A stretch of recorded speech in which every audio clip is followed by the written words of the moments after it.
Routine military blood test should have taken seconds. System crashed. Extinct royal line detected.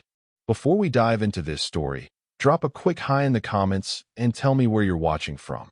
It really helps support the channel. The sterile light of the medical bay reflected off polished metal surfaces as Private Nathan Brooks extended his arm toward the medical technician.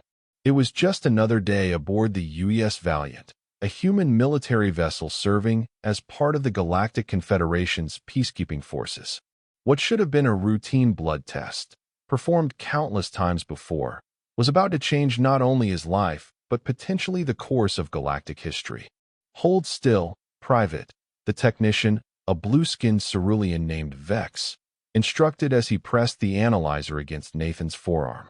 The device hummed softly, a familiar sound that had accompanied every quarterly health assessment since Nathan had enlisted 3 years ago. Nathan nodded, watching with disinterest as the small cylinder began to glow green, indicating it was processing his blood sample. These tests were mandatory for all military personnel, ensuring they remained free from the countless alien pathogens that existed throughout Confederation space. 5 seconds. 10 seconds. The analyzer continued to hum, far longer than the typical 2-second analysis. That's weird, Vex muttered, his elongated fingers tapping the side of the device. Must be malfunctioning. Nathan raised an eyebrow. Problem?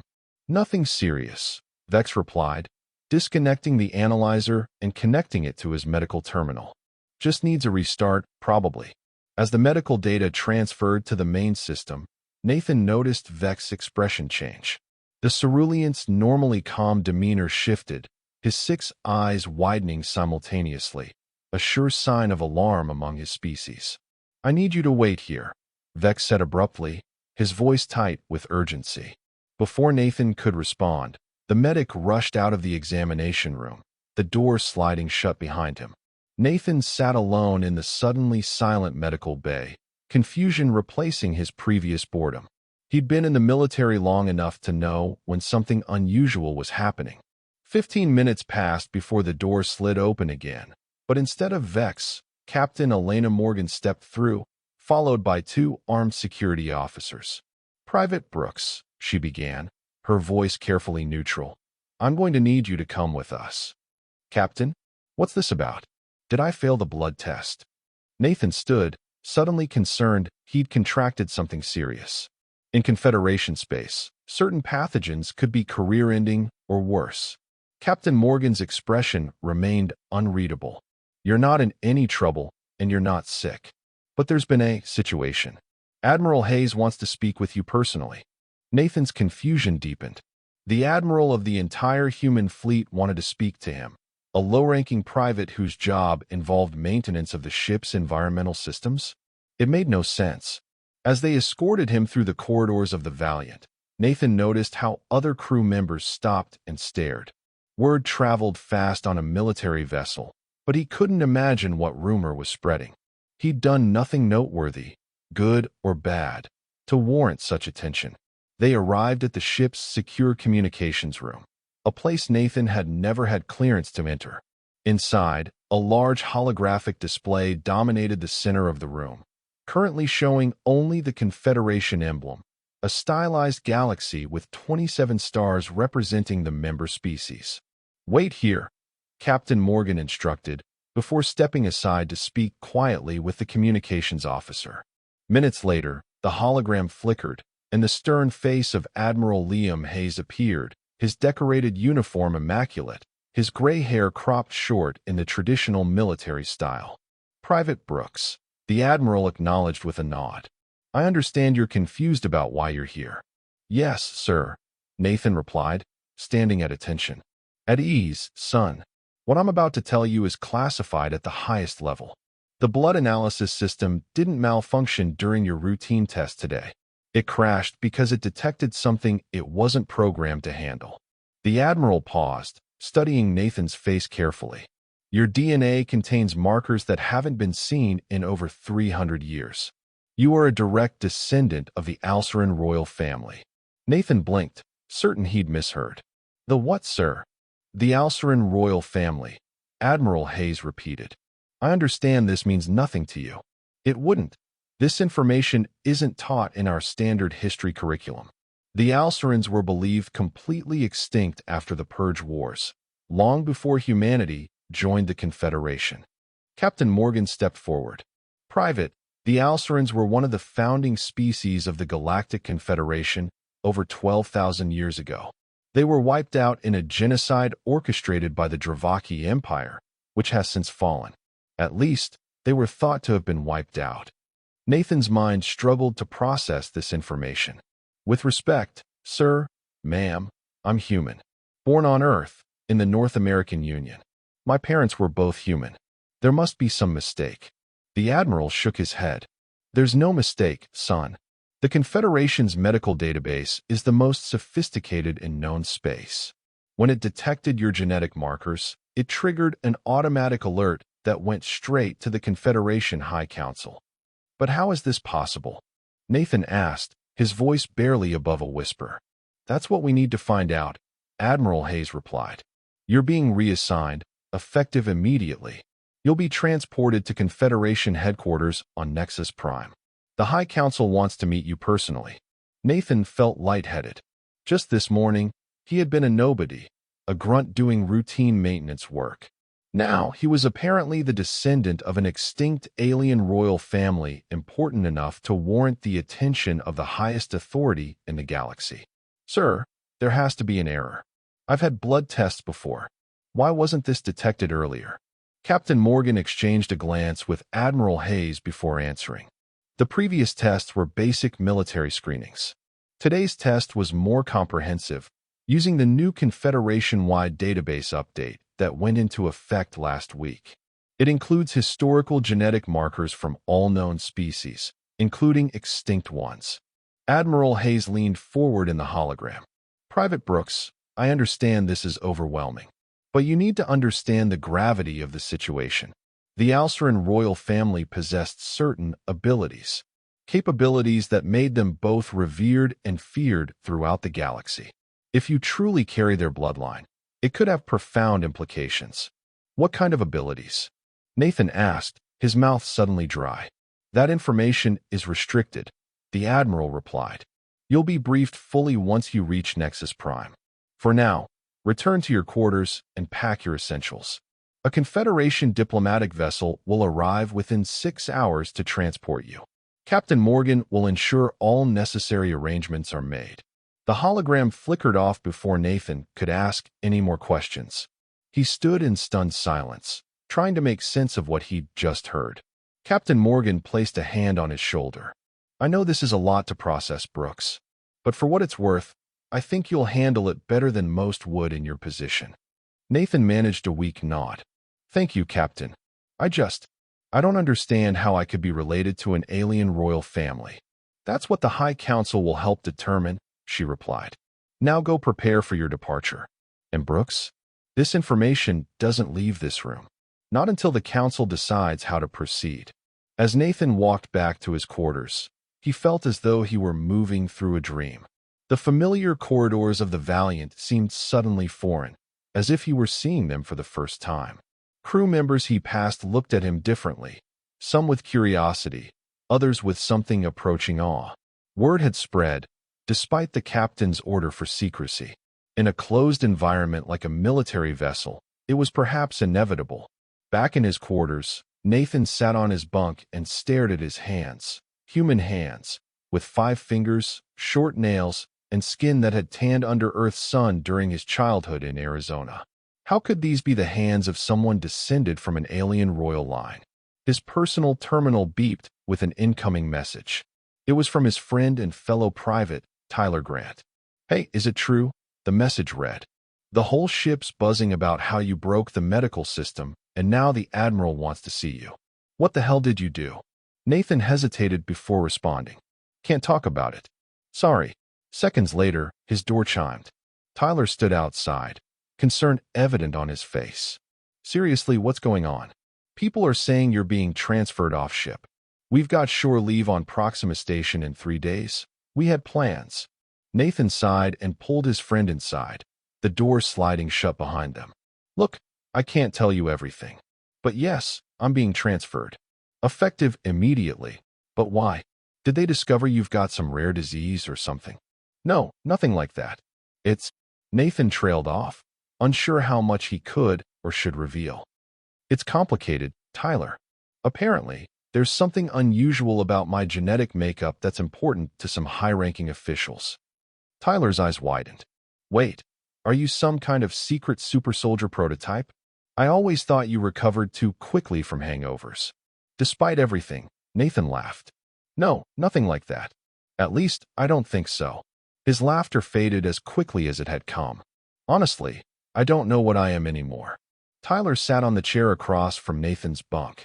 Hey, whatever this is, you'll figure it out. You always do. Remember when we got lost during that training exercise on Deimos? Everyone else panicked, but you just calmly worked out where we were and got us back to base. Nathan appreciated his friend's attempt to cheer him up, but the memory only served to highlight how ordinary his life had been until now. Just a regular human military grunt with a knack for staying calm under pressure. Nothing to suggest alien royal blood. Yeah, well, this is a bit different than getting lost on Mars's moon, Nathan replied. I'm being taken to Nexus Prime to meet with the High Council. Tyler whistled. The High Council? As in, the 27 representatives who literally run the galaxy? That High Council. That's the one. Holy shit, Brooks. What did your blood test show? That you're secretly the Emperor's long-lost son or something? Nathan looked at his friend, wondering how close Tyler had accidentally come to the truth. Something like that, he murmured. Before Tyler could press for more details, Nathan's terminal beeped again. A message from Captain Morgan informed him that his transport would be arriving in 4 hours, earlier than expected. I have to pack, Nathan said, standing up.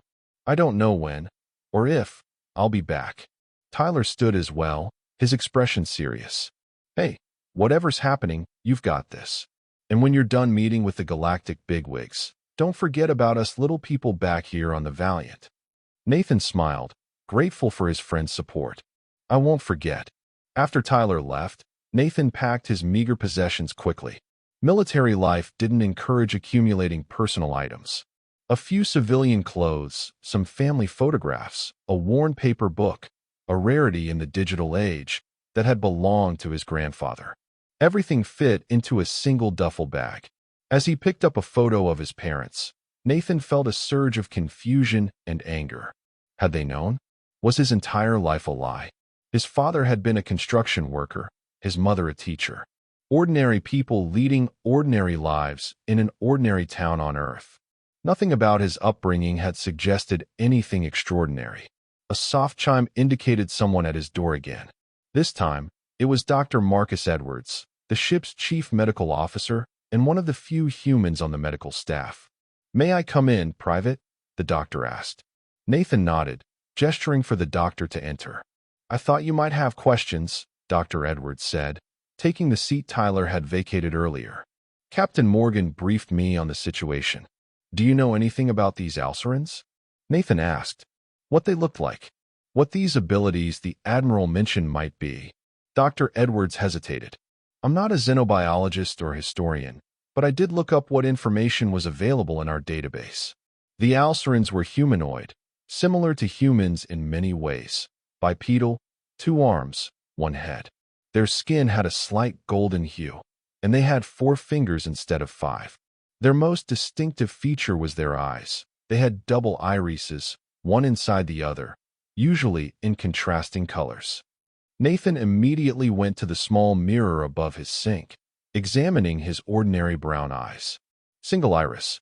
Nothing unusual. I don't see anything alien when I look at myself, Doctor. Genetic expression is complex, Dr. Edwards replied. The Alceran traits could be recessive in your DNA. As for the abilities, the doctor hesitated again. The information is limited, but there are references to psychokinetic capabilities, telekinesis, telepathy. Some accounts mention something called the Alceran resonance, though what exactly that entails isn't clear from the accessible records. Nathan turned back to face the doctor. You're saying I might be psychic? He broke off, remembering incidents throughout his life that he'd dismissed as coincidence or luck. Times when he'd known exactly what someone was going to say before they said it. Objects that seemed to move just slightly when he was angry or frightened as a child. Dr. Edwards watched him carefully. Have you experienced anything unusual? Moments of unexplained intuition? Objects moving without being touched? Nothing significant, Nathan lied, suddenly uncomfortable with the direction of the conversation. Just the occasional déjà vu everyone has. The doctor nodded, though he didn't look entirely convinced. Well, the specialists on Nexus Prime will be able to conduct more thorough examinations. I just wanted to check on you before you departed. This kind of news can be destabilizing. I appreciate it, Doctor. But I'm fine.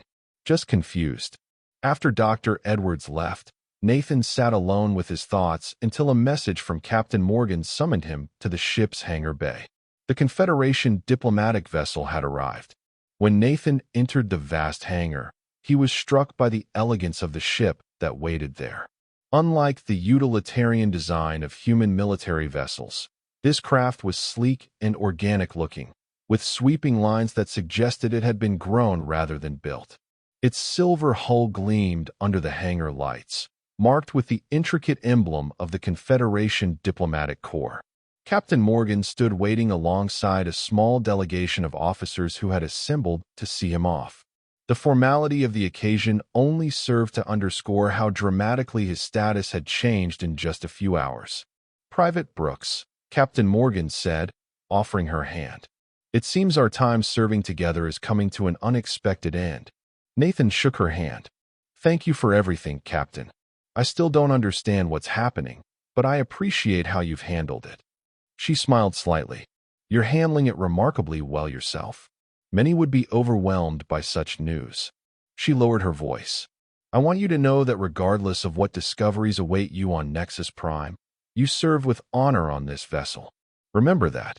A tall, slender figure emerged from the diplomatic ship, an Illuvian, one of the more elegant species in the Confederation.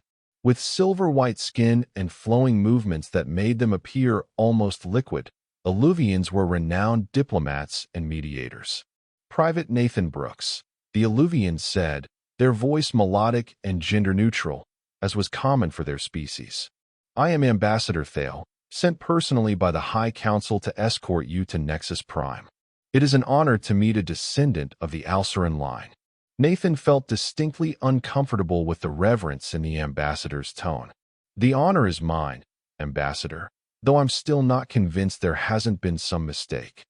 "There is no mistake," Ambassador Thale replied with absolute certainty. "The Confederation's genetic identification systems are infallible. If they identified you as carrying Alceran royal markers, then you do." The ambassador gestured toward the ship's entrance. "Shall we depart?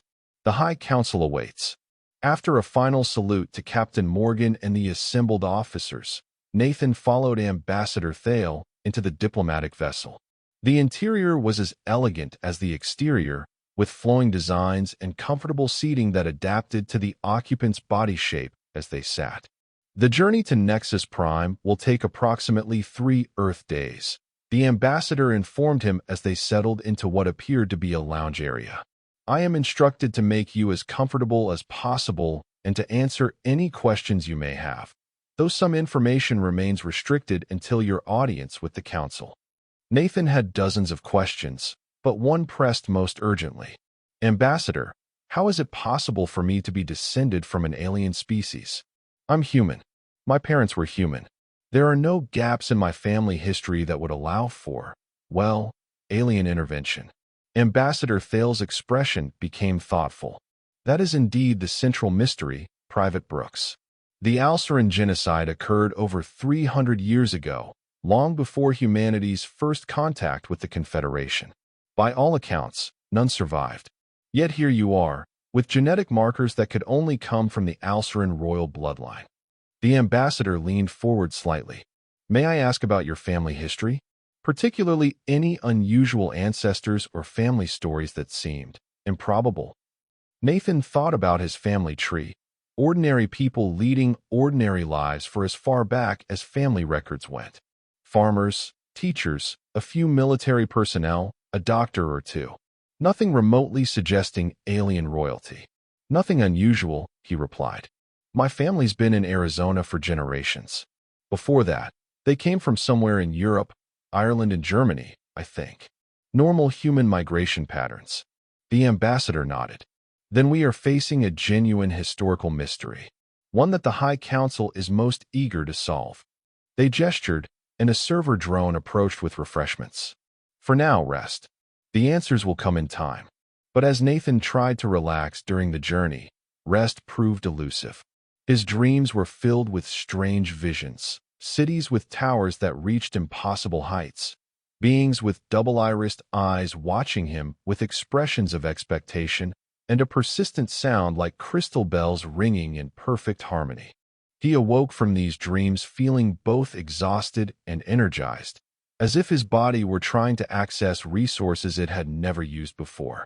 By the third day of travel, Nathan had grown accustomed to the luxurious accommodations of the diplomatic vessel, though not to the deference shown to him by the crew. Every request was met immediately, every question answered with respect bordering on reverence. It was disconcerting for someone used to the straightforward hierarchy of military life. Ambassador Thale appeared as Nathan was finishing his breakfast, which had been prepared to exact human specifications despite the ship being designed primarily for non-human occupants. We will be arriving at Nexus Prime within the hour, the ambassador announced. I have been instructed to prepare you for the reception. Nathan set down his utensils. Reception? I thought I was just meeting with the council. The discovery of an Alceran descendant is a momentous occasion, Private Brooks. Representatives from all 27 Confederation species will be present to witness your arrival. It is historic. A knot of anxiety formed in Nathan's stomach. I'm not prepared for anything like that. I'm just a maintenance technician, not a diplomat or dignitary. Ambassador Thale's expression softened slightly. You are far more than a maintenance technician, Private Brooks. You are living proof that one of the Confederation's founding species survived extinction. Your presence represents hope and renewal. The ambassador paused.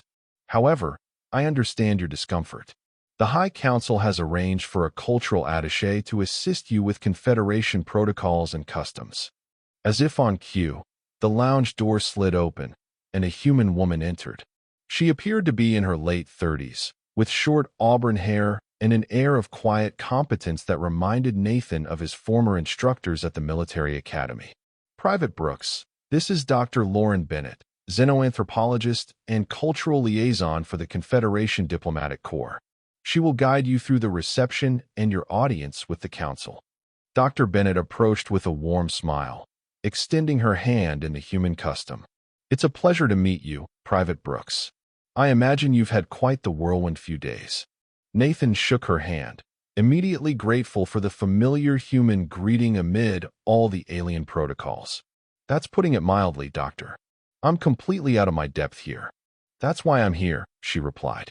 To make sure you don't accidentally insult anyone by breathing in the wrong direction or using the wrong honorific. Confederation diplomacy can be complex, but we'll navigate it together.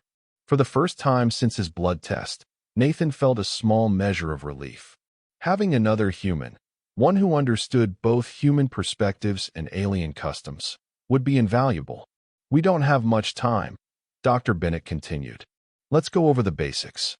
When we arrive, you'll be presented to the assembled dignitaries. You won't be expected to speak at length. Just acknowledge each representative with the appropriate gesture of respect. She demonstrated several different hand positions and slight bows.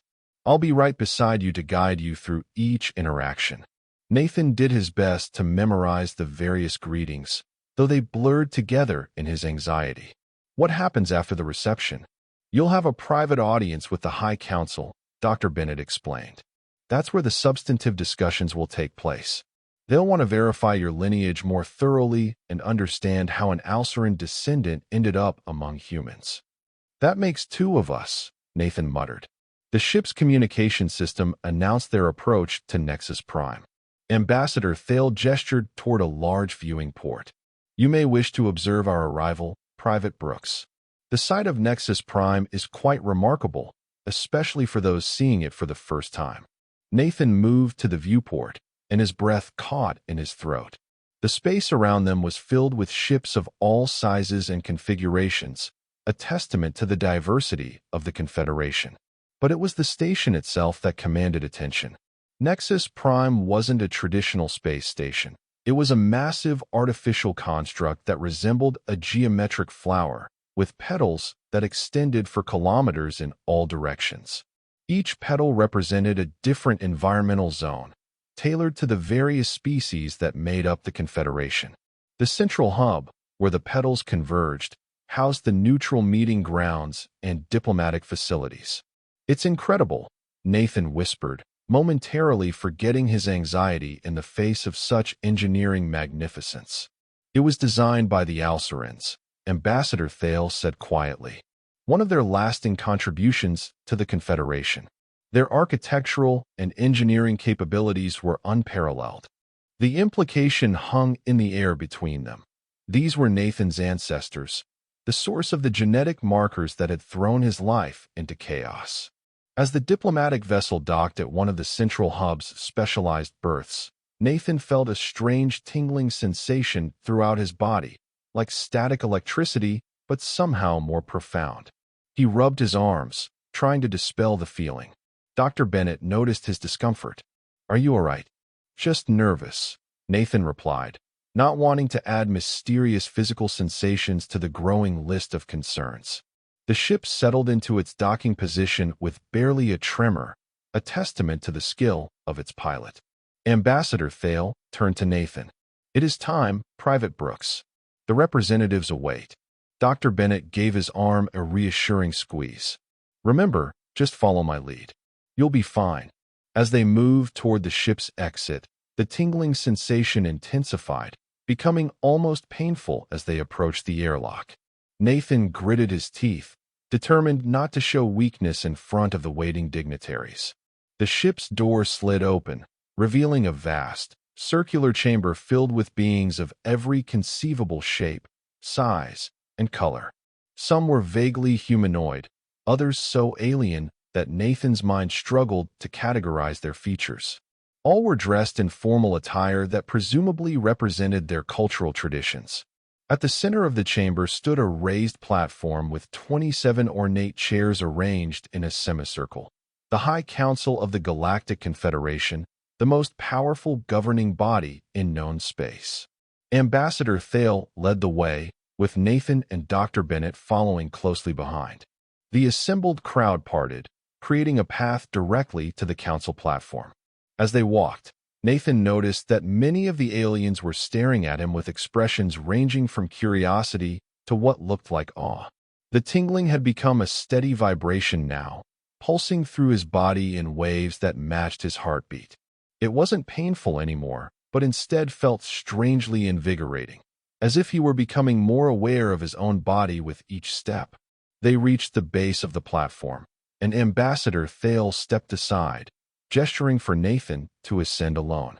Dr. Bennett gave him an encouraging nod. Taking a deep breath, Nathan climbed the few steps to stand before the 27 council members. Each representative was different, some humanoid, others utterly alien, but all exuding an aura of authority and ancient wisdom. The central chair was occupied by a tall, graceful being with scaled skin that shifted colors like an oil slick under light. This, Nathan presumed, was the current High Chancellor, Private Nathan Brooks of Earth. The Chancellor spoke, their voice resonating not just through the air, but seemingly directly into Nathan's mind. "Welcome to Nexus Prime, the heart of the Confederation." "Thank you, High Chancellor," Nathan replied, relieved that his voice remained steady despite his inner turmoil. "I'm honored by your reception, though I admit I'm still confused by the circumstances that brought me here." The Chancellor's scales rippled in what might have been amusement. "Directness, a human trait we have come to appreciate. Very well, let us address the matter plainly." They gestured to one of the other council members, a being with multiple limbs and eyes set in a circular pattern around what appeared to be its head. "Councillor Zrel of the Vexery oversees our historical and genetic archives. They will explain." Councillor Zrel moved forward, their limbs moving in hypnotic patterns. Private Brooks. Our medical databases contain genetic records of all known sentient species, including those believed extinct. When your blood was analyzed, it triggered an ancient protocol established after the Alceran genocide. Your DNA contains markers specific to the Alceran royal bloodline, markers that should not exist anywhere in the galaxy. But how is that possible? Nathan asked. I'm human, born on Earth to human parents. That, the counselor replied, is what we intend to discover. But first, we must confirm beyond all doubt that you are indeed what the initial scan suggested. They gestured, and a floating platform approached, bearing what appeared to be a crystalline device. This is an Alceran resonance chamber, one of the few intact artifacts we possess from their civilization. It responds only to those with Alceran blood, and most strongly to those of the royal line. Nathan eyed the device warily. What does it do? It measures what the Alcerans called the resonance, a form of psychic energy they could manipulate. If you are truly of their blood, the chamber will react to your presence. The High Chancellor spoke again. If you would place your hand upon the crystal, Private Brooks. Nathan hesitated, looking down to where Dr. Bennett stood watching with undisguised fascination. She nodded encouragingly. Taking another deep breath, Nathan reached out and placed his palm against the smooth surface of the crystal. For a moment, nothing happened. Then, a faint glow began to emanate from within, growing stronger with each passing second until the entire chamber was bathed in golden light. The assembled dignitaries gasped collectively. The crystal was now pulsing with light in rhythm with Nathan's heartbeat, the same rhythm as the vibration he'd been feeling since arriving. Extraordinary, Counselor Zrel whispered, all their eyes fixed on the glowing crystal. Not even in the historical records has the resonance chamber responded with such intensity. You are not merely of Alceran descent, Private Brooks. You carry the bloodline of their highest royalty, the star sovereigns themselves. The vibration within Nathan's body reached a crescendo, and suddenly, the crystal shattered, sending shards in all directions. A wave of energy pulsed outward, knocking several council members back in their seats. Nathan stumbled, a searing pain shooting through his head as images flooded his mind. Memories that weren't his own, knowledge of places he'd never been, people he'd never met. He clutched his temples, dropping to his knees on the platform as the torrent of information threatened to overwhelm him. Through the haze of pain, he heard the Chancellor's voice, urgent now. Get him to the medical facility immediately. The genetic memory is activating too quickly. Strong hands lifted him, and Nathan felt himself being carried away from the chamber. Before losing consciousness, he had one final vision.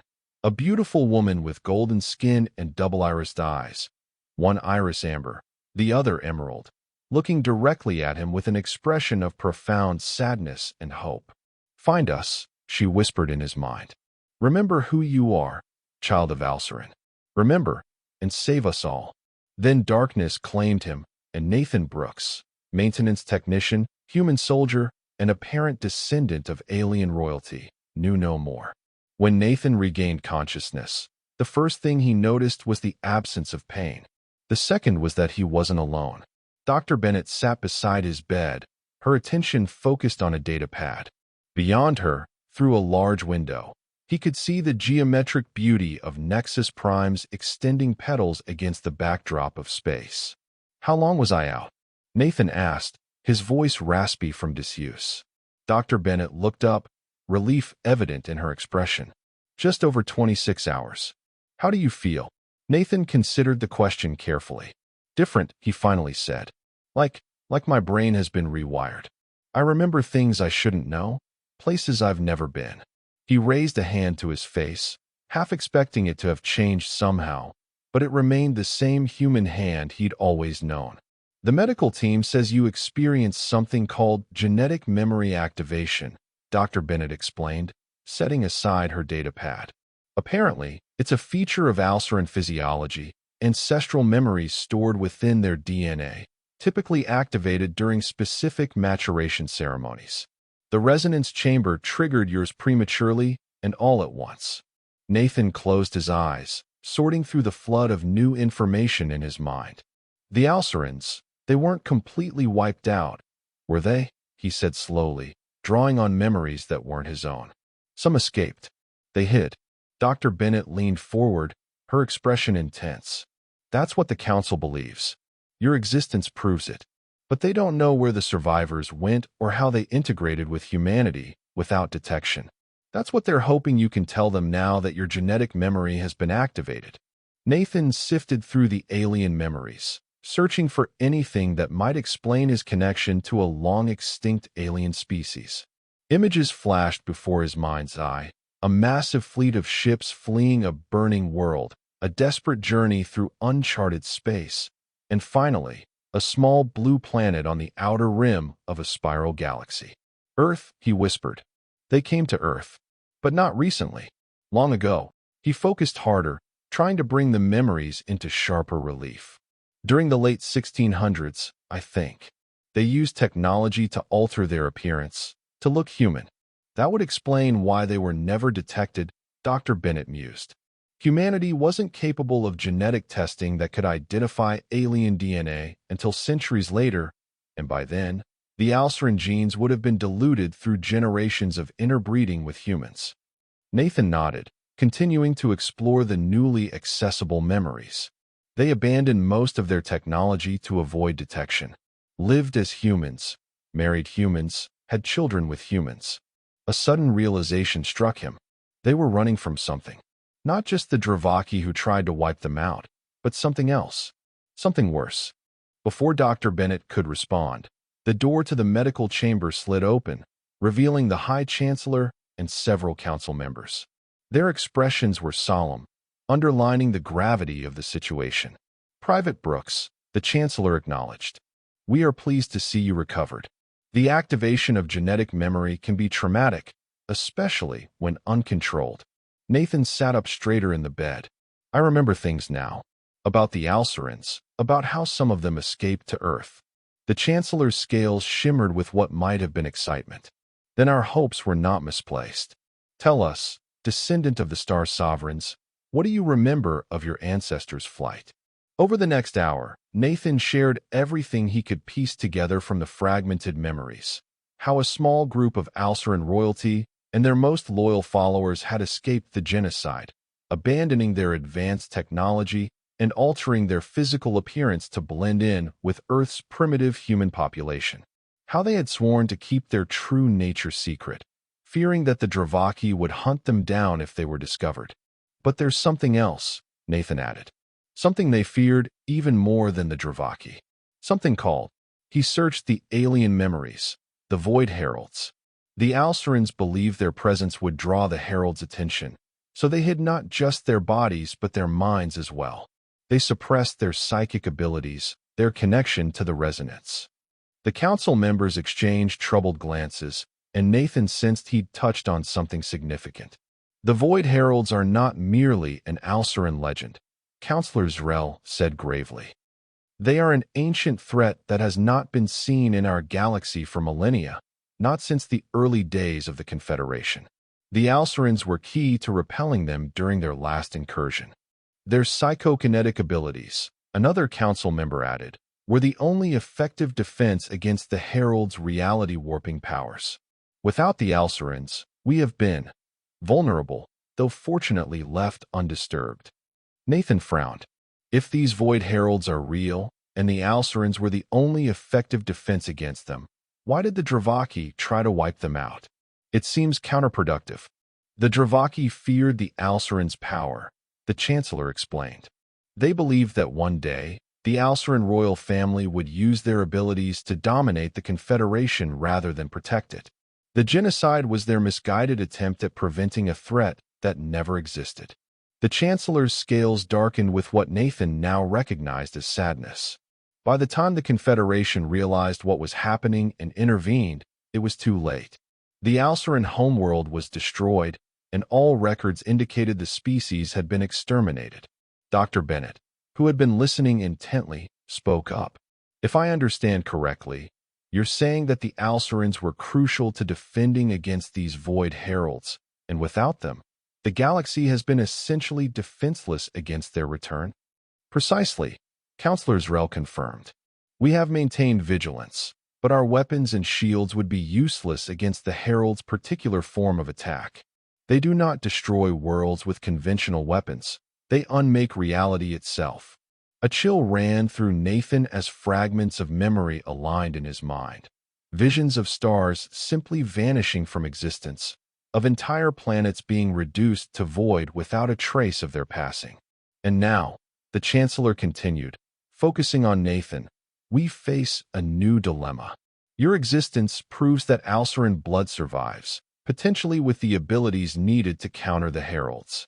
But the very act of identifying you, of activating your genetic memory and connection to the resonance, may alert the Heralds to the presence of Alceran power once more. Nathan felt the weight of 27 pairs of alien eyes upon him, the expectations of an entire galactic civilization suddenly resting on his shoulders. I'm still just a human maintenance technician, he said quietly. I don't know how to access these abilities you're talking about, let alone use them to fight reality-warping cosmic horrors. Perhaps not yet, the Chancellor acknowledged. But the activation of your genetic memory was only the beginning. The memories you now possess include knowledge of how the Alcerans harness the resonance. With training, you could potentially access these abilities. And if I refuse? Nathan asked, already suspecting the answer. The council members exchanged glances again, and it was Counselor Zrel who finally responded. That is, of course you're right. We cannot force you to take on this burden. But consider this. If the Void Heralds return, and historical patterns suggest they eventually will, every sentient being in this galaxy will face extinction, including humanity, including Earth. Nathan closed his eyes, feeling the weight of impossibility pressing down upon him. 24 hours ago, his biggest concern had been completing his maintenance shifts and planning shore leave with his friends. Now, he was being asked to consider the fate of the entire galaxy. When he opened his eyes again, he found Dr. Bennett watching him with an expression of profound sympathy. You don't have to decide immediately, she said gently. This is a lot to process. The Chancellor nodded in agreement. Dr. Bennett is correct. Rest, reflect on what you have learned. We will reconvene tomorrow to discuss potential next steps. After the council members departed, Nathan sat in silence for several minutes, trying to reconcile his human life with the alien memories now sharing space in his mind. Is there any way to undo this? He finally asked Dr. Bennett. To go back to being just Nathan Brooks, maintenance technician? She shook her head sadly. I don't think so. The genetic memory activation appears to be permanent. Even if you chose not to pursue the Alceran abilities, the knowledge and memories would remain with you. Nathan sighed, swinging his legs over the edge of the bed. Then I might as well explore what I've become. Can I leave the medical facility? The doctors have cleared you physically, Dr. Bennett replied. You've been assigned quarters in the diplomatic section. I can show you there if you'd like. As they walked through the corridors of Nexus Prime, Nathan was acutely aware of the stares from passing aliens and humans alike. Word of his identity had clearly spread throughout the station. Is there somewhere quiet I can go? He asked Dr. Bennett. Somewhere without so many people watching my every move. She considered for a moment. There's an observation garden in this section. It's designed for meditation and reflection. Most species find it calming. It might be a good place for you to sort through your thoughts. The garden, when they reached it, was a marvel of design, somehow managing to feel simultaneously enclosed and expansive. Plants from dozens of worlds grew in harmonious arrangements, and a clear dome overhead offered a breathtaking view of space and the graceful extending petals of Nexus Prime. I'll leave you to your thoughts, Dr. Bennett said. Your quarters are in Section J, 7, Unit 12. The station's AI can direct you there when you're ready. After she left, Nathan found a secluded spot near what appeared to be a small pond, though the liquid within shimmered with colors that no Earth water ever displayed. He sat on a bench made from some smooth, warm material and closed his eyes, deliberately trying to access the Alceran memories. Images flowed more smoothly now, less like a chaotic flood and more like a library he could browse at will. He saw the Alceran homeworld, Alcerus, a beautiful planet with 2 moons and rings that glowed with bioluminescent life. He saw the grand cities with their impossible architecture, buildings that seemed to defy gravity and conventional engineering. And he saw the resonance, the psychic energy that had made the Alcerans unique among sentient species.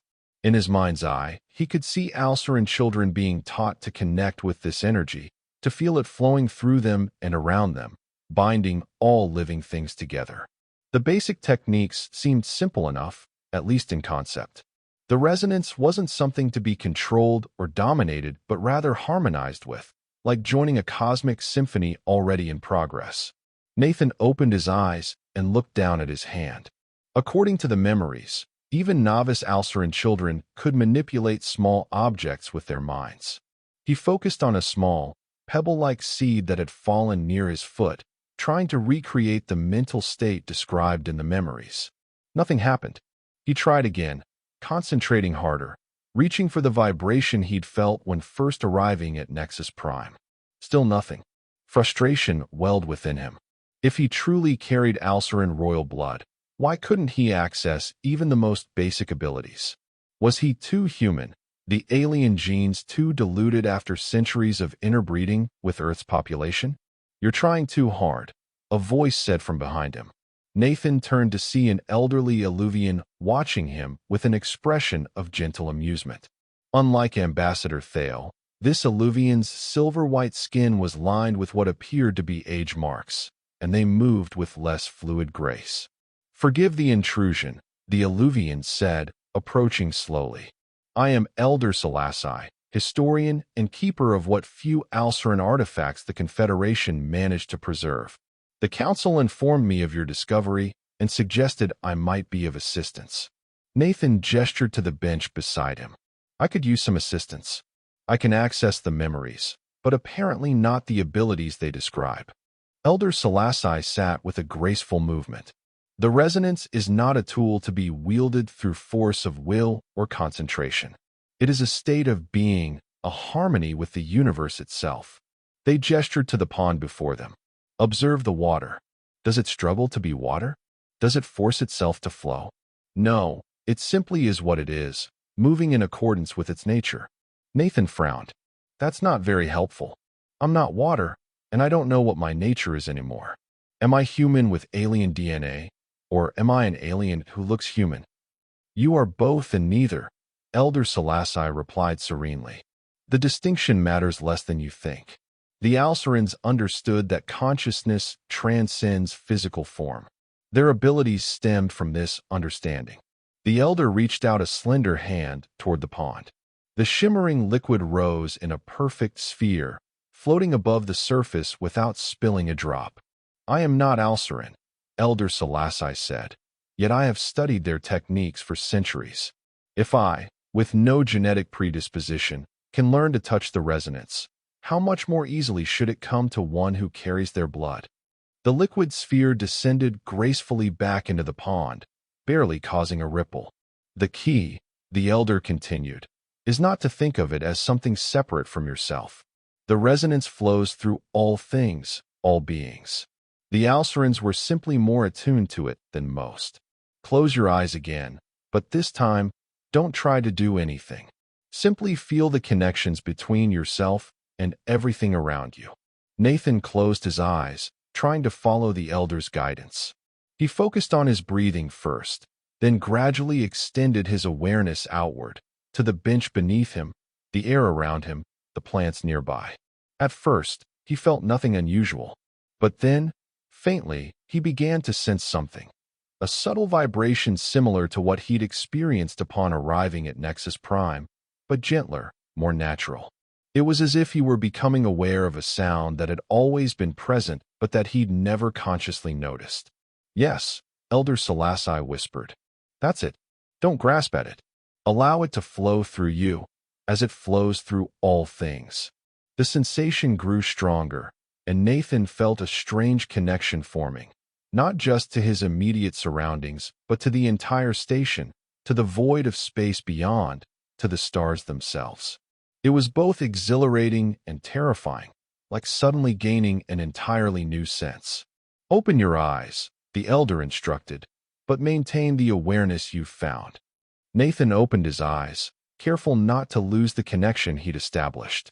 The world looked the same, and yet somehow different, more vibrant, more interconnected. Now, Elder Selassie said, extend your hand toward the seed you were focusing on earlier, but don't try to move it with your mind. Simply, invite it to move. It sounded nonsensical, but Nathan tried anyway. He extended his hand toward the small seed, feeling the connection between himself and it through the resonance. The seed trembled slightly, then rose a few centimeters into the air. Nathan gasped in shock, and the seed immediately fell back to the ground as his concentration broke. I did it, he whispered, staring at his hand in wonder and fear. I actually did it. Elder Selassie nodded, satisfaction evident in their ancient eyes. A small beginning, but significant. The abilities will come more naturally with practice. The memories you carry contain all the knowledge you need. You must simply learn to access it properly. How long will it take? Nathan asked. To master these abilities, I mean. For a full-blooded Alceran child, basic proficiency might take a year of training. Advanced abilities could require a decade or more. The elder raised a hand as Nathan's face fell. But you are not starting from nothing. The genetic memory activation has given you a foundation that no beginner would have. And you carry the blood of the Star Sovereigns, the most powerful Alceran bloodline. With dedicated practice, you might achieve in months what would take others years. Nathan considered this, still reeling from the reality of having moved an object with his mind. And if these void heralds return, would I be ready to face them? The elder's expression grew solemn. That I cannot say. The heralds are beyond my personal experience.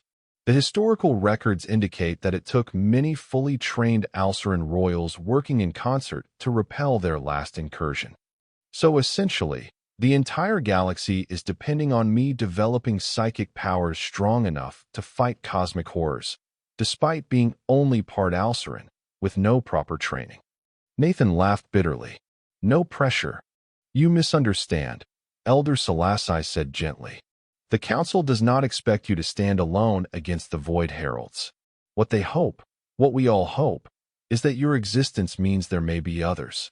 More descendants of the Alcerans hiding among humanity, unaware of their heritage just as you were.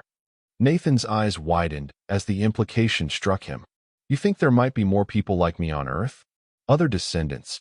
It seems unlikely that only a single Alceran bloodline would have survived on Earth for all these centuries. If some escaped, logic suggests others did as well. But how would we find them? Nathan asked. I was only identified because of a military blood test using the Confederation's database. Earth doesn't have that technology. Not yet, the Elder agreed. But now that we know where to look, adaptations could be made. Human medical scanning devices could be modified to detect the specific genetic markers. A new thought occurred to Nathan. My parents, do they carry the markers too? They'd have to, right? For me to have them. Most likely, yes. Though the expression might be weaker or the genes more recessive.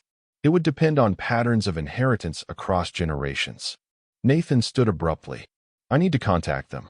They might know something, family histories, unusual abilities, anything that could help us understand how this happened, and if there are others. Elder Selassie rose as well. A wise course of action. I will inform the Council of your progress with the resonance and your desire to contact your family on Earth. They will make the necessary arrangements. As the elder departed, Nathan remained in the garden, practicing with the seed. By the time he finally left for his assigned quarters, he could raise it, lower it, and move it in simple patterns through the air. A small achievement, perhaps, in the grand scheme of galactic threats and ancient psychic powers, but it represented something monumental for him personally. He was no longer just Nathan Brooks, human maintenance technician. He was becoming something else, something that was both more and less than human, bridging two worlds, two species, two destinies. And somewhere in the vast darkness between galaxies, something ancient and terrible stirred in response to the awakening of a power long thought extinguished from the universe. The next morning, Nathan was summoned to a secure communication chamber, where the council had arranged for him to speak with his parents on Earth. The conversation would be relayed through multiple Confederation communication buoys, allowing real-time communication despite the vast distance. As Nathan waited for the connection to establish, he couldn't help but wonder how his parents would react. Would they be shocked by the revelation of alien ancestry? Or had they known all along, keeping the secret as their ancestors had for generations? The screen flickered to life, revealing the familiar faces of Thomas and Sarah Brooks. They looked exactly as Nathan remembered them, his father with his weathered face and kind eyes, his mother with her practical haircut and warm smile. So ordinarily human. "Nathan," his mother exclaimed. "Thank goodness. We've been so worried since we got the message from your captain saying you'd been reassigned on special duty." "Are you all right, son?" his father added, concern evident in his voice. They wouldn't tell us much, just that it was a matter of Confederation security. Nathan took a deep breath. "I'm fine, but something unexpected has happened. It's going to sound crazy, but I need you to listen carefully." Over the next several minutes, Nathan explained everything: the blood test, the discovery of his Alceran heritage, the genetic memory activation, and even demonstrated his newly discovered ability by floating a stylus in front of the camera. His parents' reactions were not what he had anticipated. Rather than shock or denial, their expressions shifted from concern to something like resigned acceptance. "You knew," Nathan said, the realization dawning on him. "You already knew." His father nodded slowly. "Not everything. Not about these Alcerans specifically or their history with the Confederation. But we knew there was something different about our family line. We called it the gift," his mother added quietly. "It's been passed down through generations, though it expresses differently in different family members. Some can sense emotions, others have premonitions. Your great-grandmother could supposedly move small objects, though I never saw it myself. Why didn't you ever tell me?" Nathan asked, a mixture of hurt and confusion in his voice. His father sighed heavily. "The family rule has always been to keep it secret, to never demonstrate these abilities publicly. It was impressed upon us that exposure would bring danger, not just to the individual, but to the entire family. When you were young, you showed signs of the gift, but then it seemed to fade as you grew older. We thought perhaps you hadn't inherited it strongly enough for it to manifest in adulthood," his mother continued. "We were relieved in a way. It meant you could live a normal life without the burden of secrecy." Nathan ran a hand through his hair, trying to process this revelation. "So all this time, you knew we weren't entirely human, but you didn't know why or how." "We didn't think of it as not being human," his father clarified, "just as having special abilities. Every generation, the family histories were passed down, but they became more like legends than fact. Something about ancestors fleeing persecution, finding sanctuary on Earth, having to hide to survive." "That much is true," Nathan confirmed. "But it wasn't human persecution they were fleeing. It was alien, the Dravaki Empire that tried to wipe out their entire species." His mother leaned forward, her expression intense. "Nathan, there are others. Other families with the gift. Your father and I, we're both from such lineages. That's partly why your abilities might be stronger than most. The families tend to find each other, to intermarry. It's been that way for generations." Nathan's pulse quickened. "Do you know these other families? Can you contact them?" "Some," his father replied. "There's a network, informal, very secretive. We keep track of each other, help when needed, share knowledge about managing the abilities." "This is crucial information," Nathan said urgently. "The Confederation needs to know about these other families.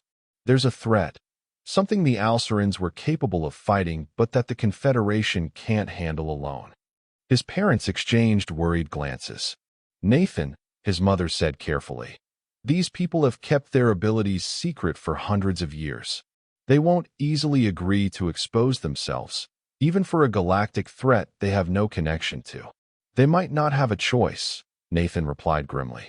"The very fact that I've been identified, that my connection to the resonance has been activated, it might already be drawing attention. attention from beings that could threaten Earth just as much as the rest of the galaxy.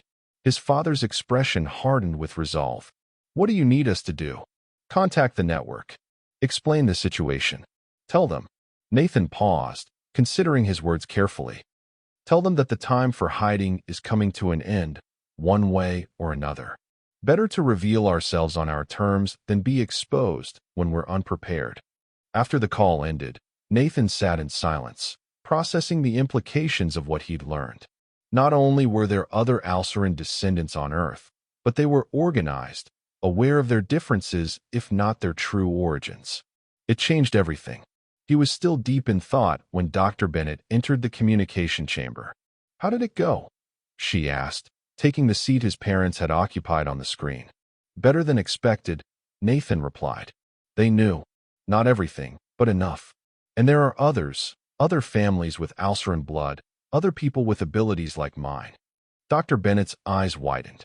"That's remarkable news. How many?" "I don't know exactly. My parents are going to contact their network, try to gather information." Nathan ran a hand over his face, suddenly feeling the weight of responsibility. But convincing them to come forward won't be easy.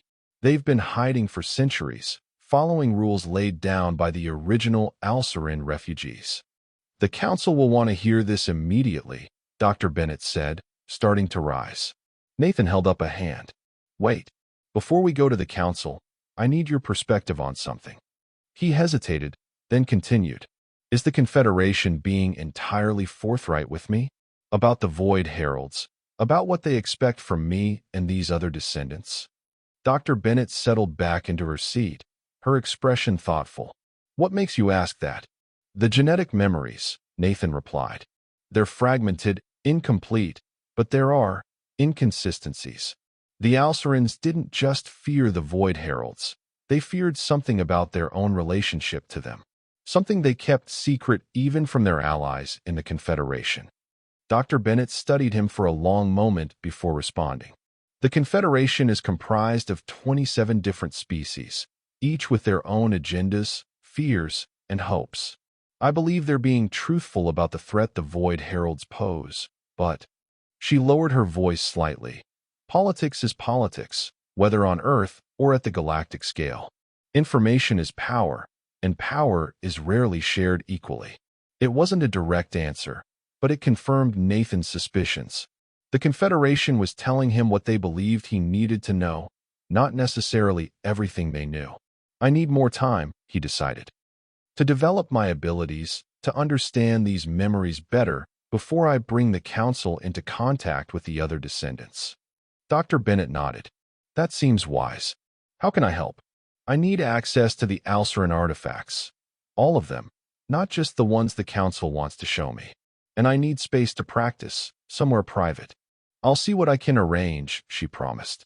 "But Nathan, be careful. Your value to the Confederation is immeasurable right now. If they sense you're withholding information or operating independently, they wouldn't harm me," Nathan said with certainty.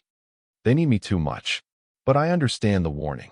Over the next several weeks, Nathan divided his time between training with Elder Selassie, studying the Alceran artifacts Dr. Bennett managed to provide access to, and regular calls with his parents as they slowly gathered information from the network of Alceran descendants on Earth. His progress with the resonance accelerated rapidly. What had begun with floating a small seed had developed into the ability to move multiple objects simultaneously, to sense the emotions and surface thoughts of those around him, and even to influence simple electronic systems with his mind. "Your progress is unprecedented," Elder Selassie remarked after Nathan successfully assembled a complex three-dimensional puzzle without touching any of the pieces. Even for one of royal blood. Nathan lowered the floating puzzle pieces back to the table. "Is that a good thing or a bad thing?" The elder's expression was unreadable. "It is simply a thing. But it confirms the Council's theory that you carry the bloodline of the Star Sovereigns, the ruling house of Alcerus. No ordinary Alceran, even of noble birth, would advance so quickly." A memory surfaced in Nathan's mind, fragmented but clear enough. A vast chamber with 7 thrones, arranged in a circle around a column of swirling golden energy. The star sovereigns, the 7 ruling monarchs of Alcerus, channeling the resonance collectively to achieve feats of psychic power beyond what any individual could accomplish. There were 7 of them, Nathan said slowly. 7 rulers, working together. Even if I master these abilities completely, I'm just one person. How could I possibly stand against something that required 7 fully trained Alceran royals to defeat? Perhaps you won't have to stand alone, the elder replied. What news from Earth? My parents have identified at least 23 families with confirmed abilities similar to mine, spread across different continents. Some have maintained detailed records of their lineage going back to the original refugees. Nathan hesitated, then added, but there's something else, something they've discovered in the oldest family records. Apparently, the refugees didn't all come to Earth at once. They arrived in waves, over the course of several decades. Interesting, Elder Selassie mused. That suggests their escape from the genocide was more organized than historical records indicate. Not a panicked flight, but a planned evacuation. Nathan nodded. And there's more. According to the records, 7 ships left Alcerus before its destruction. 7 ships, carrying the 7 royal houses. The elder's eyes widened slightly. The star sovereigns themselves escaped. It appears so. But here's where it gets strange. Only 3 ships are confirmed to have reached Earth. The fate of the other 4 is unknown. Elder Selassie turned away, moving to a window that overlooked the vast expanse of space beyond Nexus Prime. If the star sovereigns escaped the genocide and their descendants live on, it changes everything. The Confederation has built its strategies around the assumption that the Alceran royal lines were extinct, their unique abilities lost forever. Which brings me back to my earlier question, Nathan said. Is the Confederation being entirely forthright about what they know and what they expect? The elder was silent for a long moment before responding. I believe they are being truthful about the threat the Void Heralds pose. That danger is very real. But there are aspects of Alceran history that few within the current Confederation fully understand, such as the true nature of the resonance itself, Elder Selassie replied, turning back to face Nathan. It is not merely a psychic ability or evolutionary advantage. The Alcerans believed it to be a fundamental force of the universe, as real and vital as gravity or electromagnetism. They believed all conscious beings touched it to some degree, but that their species, particularly the royal bloodlines, had evolved to channel it directly. Nathan frowned. That's consistent with what I've experienced and what I've gleaned from the genetic memories. Yes, but there is more. The elder hesitated, as if weighing whether to continue. The oldest Confederation records suggest that the Void Heralds were not simply alien invaders or cosmic predators. They were beings of the resonance themselves, entities that existed primarily within that psychic dimension rather than physical space. And their relationship with the Alcerans was complex. A chill ran down Nathan's spine as fragmented memories aligned with the elder's words. Visions of Void Heralds not as monsters, but as teachers, as guides, as family. They were connected somehow, Nathan whispered. The Alcerans and the Heralds. Elder Selassie nodded gravely. So it seems. But the nature of that connection has been lost to time, or deliberately obscured. What remains clear is that when the Heralds turned hostile, only the Alcerans could stand against them effectively. And now the Confederation fears their return, Nathan concluded, but doesn't fully understand what they're preparing to fight against. Precisely, which is why your development, and the discovery of other descendants, is so crucial. You carry not just the abilities of your ancestors, but potentially their knowledge as well, buried in those genetic memories. Nathan stood, pacing the training room as he considered the implications. I need to speak with the High Council.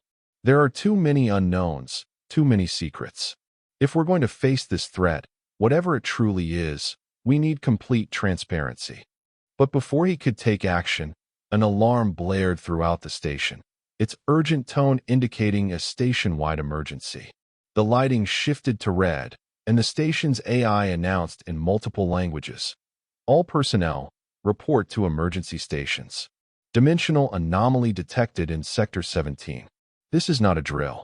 Nathan and Elder Selassie exchanged alarmed glances. Sector 17 was one of the outer research facilities of Nexus Prime, dedicated to deep space observation. It's starting, the Elder said quietly, sooner than anyone anticipated. Nathan's communication device buzzed urgently, a priority message from the High Council, summoning him to the central chamber immediately.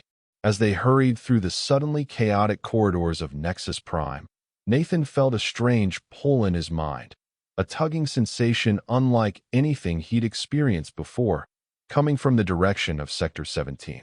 Something was calling to him through the resonance itself. The High Council chamber was in disarray when they arrived, with representatives arguing vociferously and displays showing real-time feeds from Sector 17. Nathan could see a swirling distortion in space, not a traditional wormhole or spatial rift, but something more fundamental, as if reality itself were being folded back to reveal what lay beneath. Private Brooks, the High Chancellor acknowledged as Nathan entered. The situation has accelerated beyond our projections. We believe this is a preliminary incursion by the Void Heralds, testing our defenses, perhaps, or establishing a foothold. What are you doing to contain it? Nathan asked, his eyes fixed on the distortion, which seemed to be growing larger by the minute. Everything possible, one of the counselors replied. Energy shields, dimensional stabilizers, quantum field generators. But they're having minimal effect. The distortion continues to grow. Nathan could feel it now, even from this distance, a discordant note in the symphony of the resonance, like a musician deliberately playing out of key to create tension. It wasn't random or chaotic, it was purposeful. It's not an attack, he said suddenly, the certainty coming from somewhere deep within his activated genetic memory. It's a message. The council members stared at him in confusion and alarm. A message, the Chancellor repeated. What kind of message manifests as a reality distortion that threatens to tear apart a space station? The kind sent by beings that don't experience reality the way we do, Nathan replied. He turned to Elder Selassie. You were right. The Void Heralds exist primarily within the resonance. This physical manifestation is just a side effect of them trying to communicate across dimensions. Then what does the message say? Counselor Zrel demanded. And who is it for? Nathan met the counselor's multiple eyes directly. It's for me. Or rather, for the Alceran royal blood that I carry. He turned to face the entire council. I need to go to Sector 17. I need to see the distortion up close. Absolutely not, the Chancellor declared. The risk is too great. We've already evacuated all personnel from that sector. With respect, Chancellor, your conventional defenses are useless against this. I might be able to understand what's happening, maybe even communicate back. Nathan gestured toward the displays, where the distortion was continuing to expand. What's your alternative? Watch as it grows until it consumes the entire station. The council members conferred urgently among themselves, their discussion a cacophony of different languages and communication methods. Finally, the Chancellor turned back to Nathan. Very well, but you will be accompanied by a security detail, and at the first sign of personal danger, you will withdraw immediately. Nathan nodded his agreement, though privately he doubted any security detail would be effective if things went wrong. The pull in his mind was growing stronger, more insistent, like a voice calling his name from a great distance. The journey to Sector 17 was tense, with station security personnel establishing checkpoints along the way to monitor the distortion's expansion. By the time Nathan and his escort reached the final security barrier, the pull in his mind had become almost painful, a pressure behind his eyes and at the base of his skull. This is as far as the escort goes, the security chief informed him. The next section has been completely evacuated due to increasing spatial instability. Are you certain you want to proceed alone? Nathan looked through the reinforced viewport into the corridor beyond. The air itself seemed to shimmer and distort, with occasional flashes of energy that corresponded to the pulses he felt through the resonance. I'm certain, he replied. Keep the channel open. I'll report what I find. As the security door slid open, Nathan felt a wave of something like vertigo wash over him. The laws of physics seemed more like suggestions here, with objects floating slightly above surfaces and light bending in impossible ways. He moved forward carefully, using the resonance to steady himself against the spatial fluctuations. The distortion itself was at the far end of the research facility, a swirling vortex of energy that seemed to both absorb and emit light simultaneously. As Nathan approached, he felt the genetic memories stir more actively, providing context for what he was witnessing. This wasn't just a random dimensional anomaly. It was a resonance gate, a deliberate opening between physical space and the realm where the resonance existed in its purest form. According to the memories, the Alcerans had once been able to create such gates themselves, using them to communicate directly with the Void Heralds in their native dimension. Nathan stopped several meters from the edge of the distortion, feeling the pull now as an almost irresistible force. The resonance flowed through and around him like a current, drawing him toward the gate. "I can feel you," he said aloud, though he wasn't speaking with his voice, but rather projecting the thought through the resonance itself. "I know what you are. Why have you come?" For a moment, there was no response. Then, suddenly, a surge of energy pulsed from the gate, engulfing Nathan in a field of golden light. He felt no pain, no fear, only a profound sense of connection, as if he were being embraced by something infinitely vast, yet intimately familiar. And then came the response, not in words but in concepts, emotions, and images that unfolded directly in his mind. Recognition, jubilation, long-awaited return, home call, warning. Nathan struggled to process the communication, which flowed faster than conscious thought, flooding his mind with information that his human brain was never designed to contain. The Star Sovereigns. Necessary. Danger approaching. Ancient pact. Remembrance required. Images flashed before him. 7 beings of pure resonance energy, taking physical form to interact with the early Alcerans. A covenant formed between species, a sharing of knowledge and abilities. The Alcerans becoming guardians of something precious, something the Heralds could not protect themselves. And then, devastation. The Dravaki attack. The desperate flight of the royal houses. The suppression of their true nature as they hid among humans. And all the while, the Void Heralds waiting, watching from beyond the veil of physical reality, unable to intervene directly without causing catastrophic damage to the universe they sought to protect. Return now. The 7 must reunite. The gate must be sealed before they come through. Before who comes through? Nathan projected the question with all the mental strength he could muster. What danger threatens us? The response came as a single, terrifying vision, beings of anti-resonance, negative entities that consumed reality itself, approaching from the void between galaxies. These void devourers were the true threat, and the heralds had been sentinels against them all along. Nathan understood everything now. He projected his understanding back through the gate. I will find the others. The 7 bloodlines will reunite. In the weeks that followed, Nathan worked tirelessly with the Confederation and his parents' network. Using modified scanners, they identified descendants from all 7 royal Alceran houses scattered across Earth. 21 individuals with the strongest genetic markers were brought to Nexus Prime for training. Under Elder Selassai's guidance, they awakened their dormant abilities. Each bloodline manifested different aspects of the resonance. Some excelled at telepathy, others at matter manipulation, energy projection, or dimensional sensing. 6 months later, when the Void Devourers finally breached the boundary between dimensions, they found not a defenseless galaxy, but 7 fully realized Alceran royals standing together at Nexus Prime. In a ceremony mirroring ancient Alceran rituals, Nathan and the 6 others formed the Circle of Sovereigns. As the Devourers attacked, the 7 channeled the resonance collectively, creating a harmonic barrier that sealed the dimensional breach permanently. The effort nearly killed them all, but they survived, forever changed. The Confederation recognized the new circle as both protectors and ambassadors to the Void Heralds, who now communicated regularly through controlled gates. Nathan returned to the UES Valiant one last time to collect his belongings and say goodbye to his old life. Tyler greeted him with a mixture of awe and familiar friendship. "So you're really space royalty now, huh?" Tyler grinned. "Always knew there was something weird about you." Nathan laughed. "I'm still me, just with more responsibilities and some unusual abilities. And a fancy new title, from what I hear." "Sovereign Mediator," Nathan confirmed. "Liaison between three realms, physical space, the resonance dimension, and Earth."